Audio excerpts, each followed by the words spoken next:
So say, and when he wanted to persuade you about something, he became more Texan.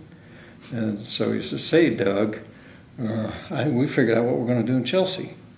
I said, "That's great." I was kind of eager and enthusiastic. "That's wonderful." He says, "You're going in."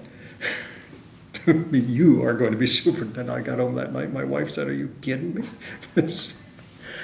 And the timing was such that the state had just passed a law that provided for alternative certification. So we cooked up just a good justification for how all my wonderful experiences as a Foreign Service officer and God knows what else could somehow be related to the criteria for being a public educator. And the state granted it. Commissioner Antonucci at the time, I think he was, among other problems, the state didn't have another good answer for Chelsea, and we were willing to put time, money, and energy into it, even though we were controversial at the time. So Bob Antonucci granted that license. And so the great thing about a school district is something will happen fairly soon that's so scary that you realize that you have children in your care. And it can involve fire or traffic or someone missing or dying. And, it didn't take many days before the enormity of the responsibility sort of sobered me up. And it turned out to be the greatest job I've ever had, the most fun and the most fulfilling. And I've described it as a blessing disguised as a burden.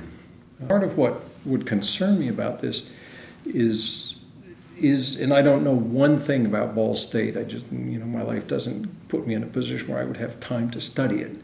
But is Ball State the kind of institution that has that ethos and that institutional weight and even the flexibility to actually fix the things that you need to fix so that the teachers can actually do some instruction? You'll ask me a question that gets me to curriculum at some point, but I think part of what's a challenge when you do one of these things is a lot of what has to be fixed is not really an education problem, it's a management problem. Parents know this.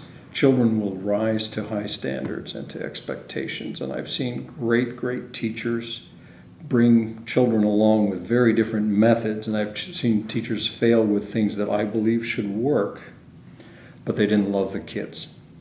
That a lot of the ideas in public education coming out of the ed school that are passed off in the name of research don't work. That's what I learned, and that's a lesson I like to convey over and over because I think it's really important, because it's only getting worse from what I can tell. They always come up with a negative. So there's another rule. If they keep saying what it's not, they don't know what it is. So I can say being educated means speaking a language fluently, a second language when you graduate from high school.